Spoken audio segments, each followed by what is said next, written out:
All right, so today we're diving into something that's often called the Indian knowledge system. But here's the thing. I think that name, that label, might actually be missing the point entirely. You see, the words we use, they really, really matter. And in this case, they kind of change everything. Think about it. Words aren't just labels you slap on things. They're frames. And the frame you choose completely changes how you see the picture inside, right? So let's do that. Let's change the frame and see what happens. Okay, so on one hand, you've got the word system. And when you hear system, what do you think of? Something fixed, right? Mechanical, like a computer program or a closed circuit. But the actual term, the one from the tradition itself, is Bharatiya Jñāna Paramparā. And that keyword, Parampara, it doesn't mean system at all. It means tradition. And that paints a completely different picture, doesn't it? We're not talking about a closed box of information. We're talking about a living, breathing, continuous river of knowledge, something that's meant to be experienced, not just memorized. It's open, it's alive. So if it's a living tradition, what does its structure even look like? Well, it's definitely not just a random jumble of ideas. It actually has this incredibly elegant and clear architecture. The traditional name for it is the Aṣṭādaśa Vidyāsthāna. And that brings us to a key number, 18. The entire vast body of this classical knowledge is beautifully organized into 18 distinct fields. But here's the crucial part. They aren't separate silos. They are all deeply, deeply interconnected. And here you can see just how beautifully it's all laid out. It's like a solar system of knowledge. Right at the very center, the core, you have the 4 Vedas.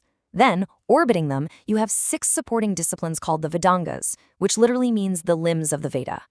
After that, you've got 4 Upavedas, which are all about applied knowledge. And finally, 4 Upangas, which are the big philosophical systems. See how it all works? Everything connects back to that powerful core. Okay, to really truly appreciate the depth here, there's no way we can cover all 18 fields. It would take a lifetime. So instead, we're going to do the opposite. We're going to zoom in, like way in. We're going to pick just one tiny piece from just one of those 6 Vedangas. We're going to look at a discipline called Shiksha. So what is Shiksha? Well, the closest thing we have in modern terms is phonetics. It is literally the science of sound. Its entire purpose, its whole reason for being, is to make sure that every single syllable of the sacred texts is pronounced with absolute, perfect, unwavering precision. And this isn't just about, sounding nice. It was believed that this precision was essential to preserving the very power and essence of the knowledge itself. So how on earth do you achieve that level of perfection? It sounds impossible, right? Well, the tradition breaks it down into 6 fundamental pillars. Think of these as the absolute core mechanics of sound that every single student had to master. All right, here they are. Varna, Swara, Matra, Balam, Sama, and Santana. Now, I know they probably just look like a list of unfamiliar words right now, but trust me, each one represents a very specific, almost scientifically measurable quality of sound, and getting each one exactly right is non-negotiable. Okay, let's unpack this a bit. First up is Varna. That's the easy one. It's just the syllable, or the letter itself, the basic building block of the sound. Next you have Svara. This is critical. It's the pitch, or the accent.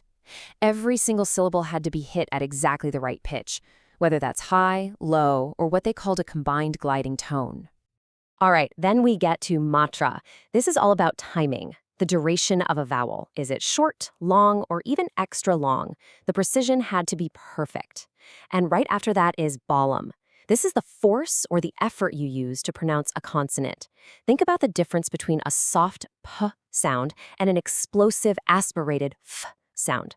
That difference, that's Balam in action. Okay, number 5 is Sama. This is what gives the recitation its smooth, rhythmic, almost musical quality. And finally, number 6 is Santana, which is all about continuity, linking all the sounds together seamlessly with no awkward breaks. So you have these 6 pillars, from the individual letter all the way to the unbroken flow of the entire chant, and every single one had to be perfect. But why? Why all this obsession with perfection? Because, as we're about to see, a single tiny error could be, well, catastrophic. I know what you're probably thinking right now. This seems like a bit much, right? A little obsessive? Does getting the pronunciation that perfect really matter? Well, there's a story from the tradition that answers that question perfectly. It shows why this kind of precision wasn't just some academic exercise. It was, quite literally, a matter of life and death. See, in this worldview, sound wasn't just sound.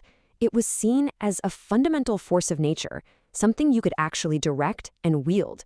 And the steering wheel for that force, it was svara, the accent.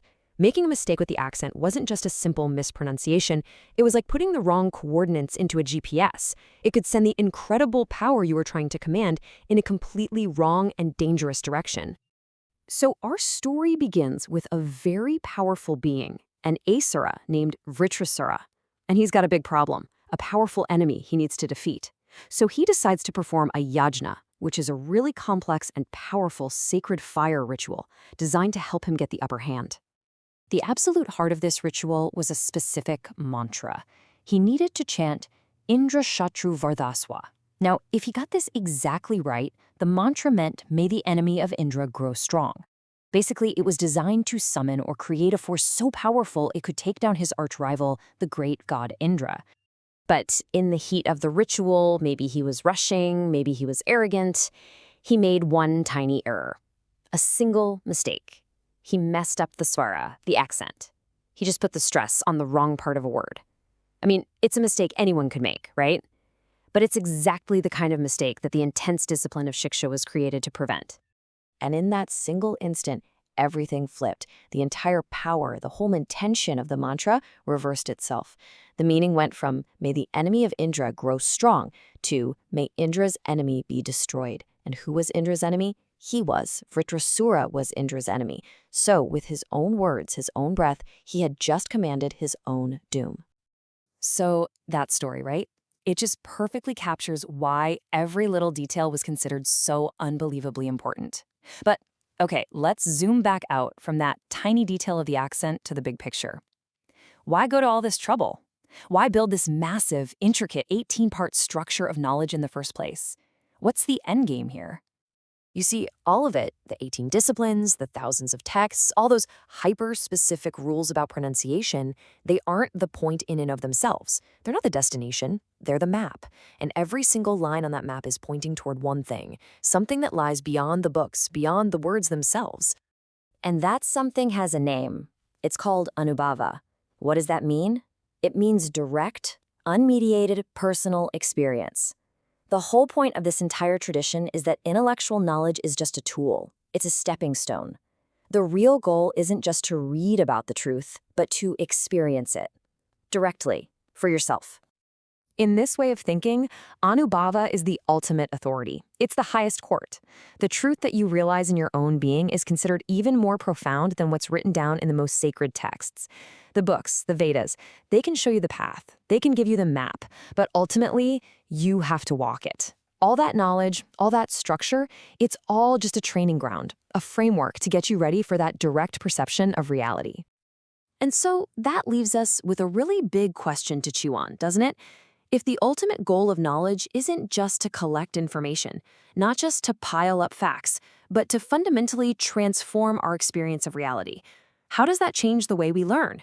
What does it mean for us today in our own lives? What changes when the goal stops being about just knowing something and starts being about becoming something?